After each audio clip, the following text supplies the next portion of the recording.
పెడతారు, food items మీద serve చేస్తారు. ఇది వీటినే ఫుడ్ ఐటమ్స్ మీద సర్వ్ ఉంది.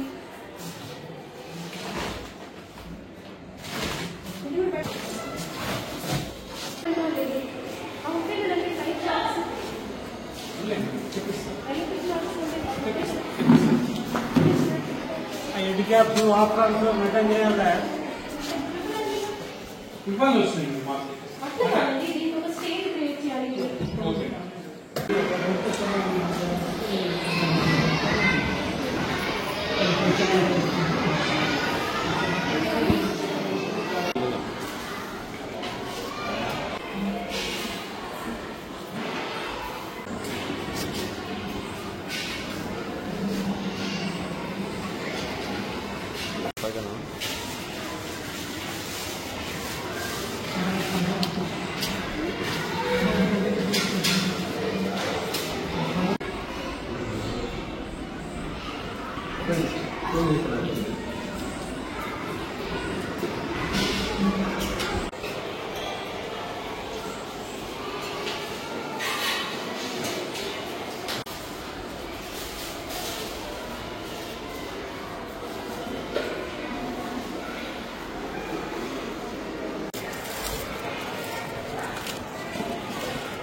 సిద్దిపేట మెంబర్స్ లేదు అన్ని బ్యాగ్స్. వీటి మీద ఏ ఇన్ఫర్మేషన్ లేదు. కంప్లీట్ చిన్న చిన్న వాల్స్, చిన్న చిన్న ఇన్ఫెక్ట్స్ ఉన్నాయి. అన్ని దేంట్లో ఏంటంటే స్టోరేజ్ ఏరియా చాలా చాలా చాలా వర్స్ట్ కండిషన్ ఉంది. అస్సలు మేనేజ్మెంట్ రెస్పాన్సిబిలిటీ చాలా అంటే చాలా పూర్గా ఉంది. తర్వాత వీటికి ఇందులో పురుగులు తీయాలి. చిన్న చిన్న పురుగులు ఉన్నాయి.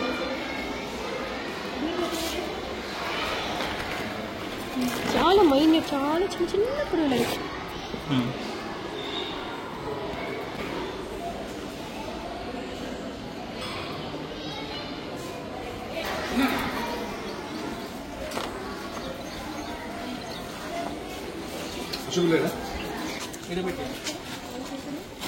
అది అది తీసుకురా, అది తీసుకో.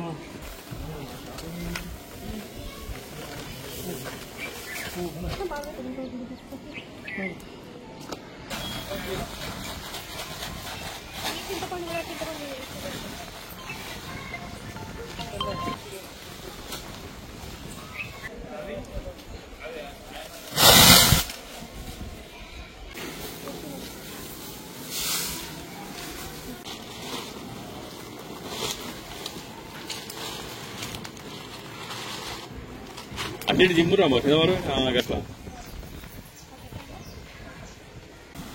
సరే అటు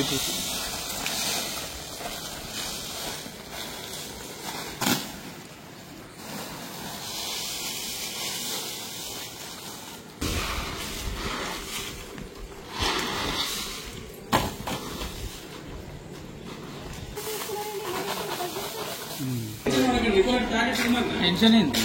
వచ్చిన కలెక్టర్ గారి ఇన్స్ట్రక్షన్స్ ప్రకారం మేము రెసిడెన్షియల్ స్కూల్స్ చూడడం స్టార్ట్ చేసామండి. అదేవిధంగా మార్నింగ్ నుండి మేము ఇన్స్పెక్షన్స్ చేస్తున్నాము. Private school especially focused on private schools.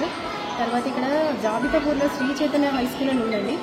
చిన్న చిన్న పిల్లలకి ఇక్కడ ఫుడ్ పెడుతుంటారు. లైక్ 3rd క్లాస్ నుండి 10th క్లాస్ వరకు పిల్లలకి రెసిడెన్స్ ఉందండి ఇక్కడ. కానీ ఫుడ్ చూస్తే మనకి రా ఐటమ్స్ చూస్తే ప్రతి రా ఐటమ్స్కి పురుగులు పట్టి ఉన్నాయండి. దానికి పురుగులు పట్టి ఉన్నాయి. రా మెటీరియల్స్కి స్టోర్ రూమ్ చాలా వరస్ట్గా ఉంది. కంప్లీట్లీ స్మెల్ ఉంది. అంత ఆర్డర్తో ఉంది.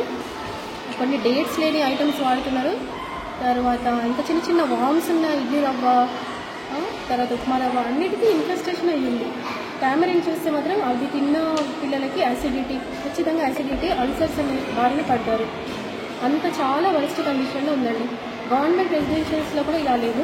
బాధ్యత కలిగినట్టు ప్రైవేట్లో ఉండాలి, కానీ వాళ్ళు completely responsibility of the management అండి.